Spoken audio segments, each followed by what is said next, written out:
조금 먼저 간단하게 말씀을 드릴게요. 일단은 디보 선택하셔서 오시기는 했지만 이 과목이 어떤 과목인지 어떤 메리트가 있는지는 한 번 더 좀 간단하게 짚어보면 좋을 것 같은데, 가볍게 한번 보시면은 제가 작년 통계를 보니까 2차 시험을 총 1039명이 응시를 했더라고요.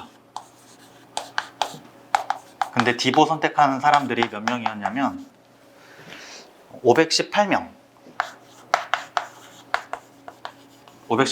대충 계산을 해보면 한 49.8% 정도 나오더라고요. 그러니까 대부분 한 절반 이상은 이제 디보 선택한 거죠. 2차 시험 보시는 분들 중에 한 2명 중에 1명은 다 디보를 선택하셨다라고 보시면 되고, 작년에도 한 445명 정도 됐거든요.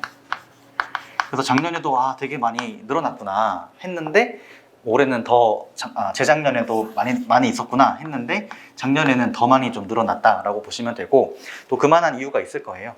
그리고 패스율도 한번 보면은 요 518명 중에서 몇 명이 50점을 넘겼냐, 즉 패스를 했냐를 봤을 때 숫자가 340명이었습니다.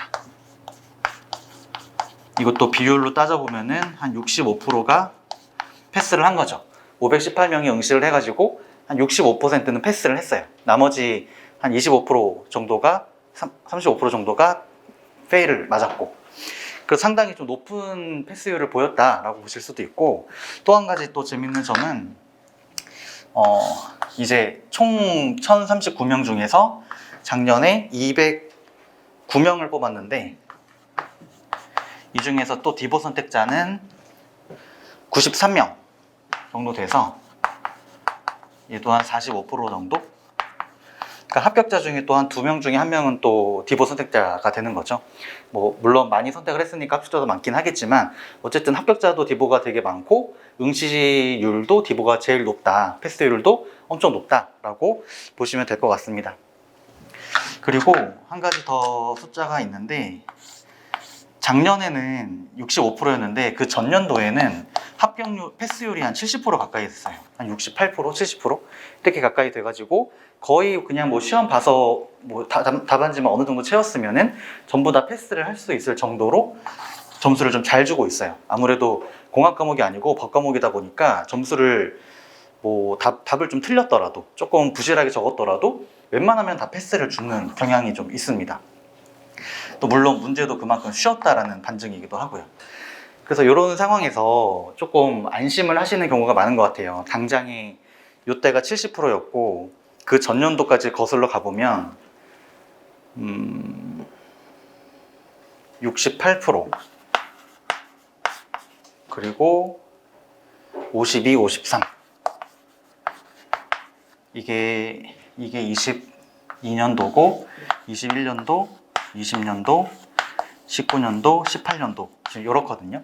그래서 어느 순간부터 갑자기 이제 디보가 점수를 잘 줘서 누구나 다 패스할 수 있는 상황이 돼버리니까 응시생들이 갑자기 몰렸어요. 그래서 작년은 좀 조심해야 되지 않을까, 응시생들이 좀 많이 몰렸으니 조금 좀 어렵게 되거나 좀 점수를 잘 안 주지 않을까 싶었는데, 작년까지도 좀 점수를 잘 줬습니다. 그래서 사람들이 이제 한 3년 연속 한 70% 가까운 패스율을 보이니까 디보 공부를 굉장히 소홀히 하는 것 같아요.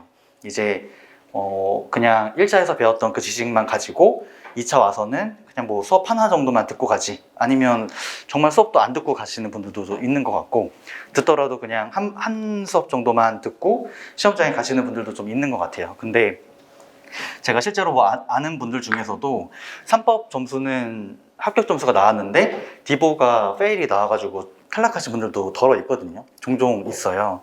그러면은 너무나 억울하잖아요. 3법 공부 정말 열심히 했는데도 디보 하나 때문에 페일을 했다라는 거 너무 억울하기 때문에 저희는 페일 안 받기 위해서 조금 시간 투자를 하실 필요는 있는 것 같습니다.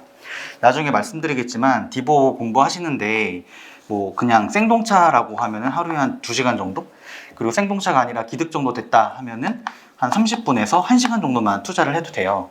근데 요 정도 하루에 투자하는 거 어렵지 않잖아요. 근데 요것도 안 하고 이제 3법에 좀 더 집중하겠다고 해서 선택 과목에서 페일을 받을 그런 리스크를 가지고 가는 건 좀 바람직하지 않은 것 같아요. 1년에 한 번 보는 시험이고 인생 걸고 하는 건데 좀 그런 리스크는 최대한 줄여야 되니까 설사 특상에서 한 평균 1점이 깎이더라도 요거는 좀 안정적으로 패스 가져가야 되지 않겠냐, 모험을 하기보다는 일단 그렇게 좀 생각을 하고요. 네. 그리고 뭐 보시면 아시겠지만 요때는 50%밖에 패스를 안 줬어요. 이제 2명 중에 1명은 페일을 준다라는 거거든요. 그렇게 치면 조금 저희도 경각심을 가질 필요가 있죠. 개인적으로는 요 한 5년치의 시험의 난이도는 다 대동소이했다고 봐요.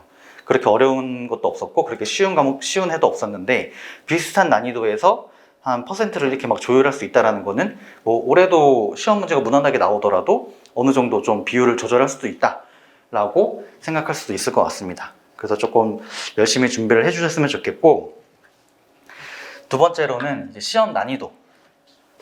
잠깐 말씀드리긴 했는데 시험 난이도가 뭐 작년에 한 번쯤 아마 시험을 보셨을 것 같아요. 그리고 재작년 뭐 계속 패스 페일 제도가 도입된 이후에 시험을 쭉 보면은 전혀 어렵지가 않았어요. 한 중간도 안 됐고 중하, 뭐 하에서 중하 정도 왔다 갔다 하는 것 같아요. 네, 이제 딱 요런 제가 문제를 이제 보더라도 느껴지는 게, 그 선택 과목에서 페일을 주지 선택 과목 때문에 떨어지지 않게 하려고 문제를 좀 쉽게 주는구나 라는 느낌을 확 받을 정도로 시험 문제는 굉장히 평이했습니다. 그렇게 어렵지 않아서 저희도 부담을 가지지 않으셔도 되고, 그리고 한 가지 더 말씀드리면 이 디보를 선택했을 때의 장단점이 있죠. 장점으로는 일단 3법과 연동이 된다라는 거. 제가 여러 번 말씀을 드리는데 민특상 잘하면 디보도 잘하거든요. 그리고 민특상 좀 못하면 디보도 못해요. 이게 답안지에 다 보이더라고요. 나중에 뭐 GS 들으시면은 제가 막 채점을 직접 하기도 하거든요. 채점을 해보면 이분은 민특상도 잘하시겠다. 이분은 민특상도 좀 헤매고 계시겠다. 이런 게 좀 보이더라고요. 이게 아무래도 똑같은 법 과목이고 논리적으로 답안을 쓰는 그런 시험이다 보니 이게 어느 정도 연동이 되어 있는 것 같아요. 그래서 3법을 잘하면은 디보 실력도 덩달아 올라간다. 다른 말로 하면은 저희가 이제 기득이니까 기득생들은 뭐 동차생들보다 3법 공부할 시간이 좀 더 올라가잖아요.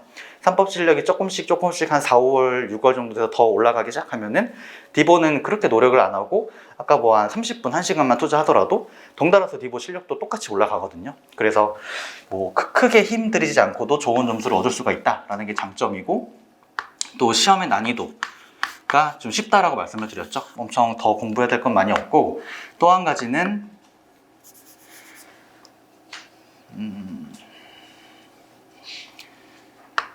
안정성? 네. 좀 많은 사람들이 응시를 하다 보니까 그 중에서 한 중간만 가도 충분히 패스를 한다라고 보시면 돼요. 그래서 너무 잘할 필요도 없이 그냥 한 중간만 해도 충분히 패스할 수 있다라는 게 장점인 것 같고, 단점도 좀 크리티컬하게 있습니다. 단점은 암기를 해야 된다는 점, 그리고 암기를 하기 위해서는 좀 절대적인 시간이 필요하다는 점. 그래서 동차 때 조금 시간 투자하셔서 단문을 좀 열심히 암기를 하셨으면은 지금 기득 와서는 시간을 되게 조금만 투자해도 쉽게 얻어갈 수 있을 거예요. 불안하지도 않고. 근데 동차 때 내가 만약에 디보 선택을 안 했거나 아니면 동차 때 디보를 정말 뭐 한 달 정도 짧게 보고 갔다, 이렇다라고 하면은 사실 기득 와서도 그 기본서 암기하는데 조금 시간을 많이 투자하기는 하셔야 될 거예요. 그게 단점이기는 한데 그런 것들이 좀 이런 걸로 좀 커버가 되기는 하죠. 뭐 암기를 엄청 빡세게 안 해도 3법 잘하면은 디보도 어느 정도 잘하는 것처럼 보이게 답안지를 쓸 수가 있거든요. 그래서 어쨌든 이런 단점이 있다라는 거 알아두셨으면 좋겠고, 혹시 요번에 그 작년에 디보 선택하셨던 걸로 알고 있고, 선택하셨죠? 작년에 디보 하셨어요? 그러면은 요번에는 다 작년에 디보를 선택한 걸로 알고 있을 건데, 그 수업 들으시면은 꼭 한두 분 이상은 선택을 바꾸시는 분들이 많더라고요. 뭐 기초 GS를 하든 실전을 하든 기본을 하든 선택 과목을 바꾸셔가지고 오신 분들도 되게 많은데, 그런 분들도 절대 걱정하지 않으셔도 되는 게, 뭐 동차 때 열심히 뭐 민특상 공부하시고 기득 때도 민특상 열심히 공부하시면은 말씀드렸던 것처럼 쓰기 실력, 뭐 답안지 작성 실력이 엄청 올라가기 때문에 디보에 시간 조금만 투자해도 금방 따라잡을 수가 있거든요. 그래서 동자 때 디보가 아니었거나 동자 때 디보를 좀 너무 조금 했다 하더라도 걱정하지 마시고 그냥 최소한의 시간 투자만 하시면서 제가 뭐 봐달라는 것만 반복해서 보시면은 무리 없이 가실 수 있을 겁니다. 네, 그렇게 말씀을 드리고, 그리고 마지막으로 공부 방법에 대해서 간단하게 말씀을 드릴게요.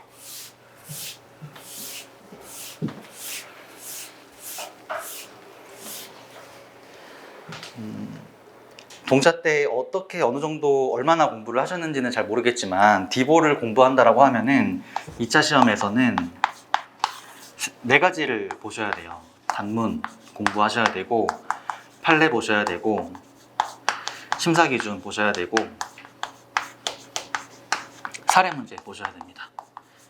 이렇게 4가지를 하시면 되고, 요 외에는 더 할 것도 볼 것도 없어요. 딱 요 4가지만 하시면 되는데, 단문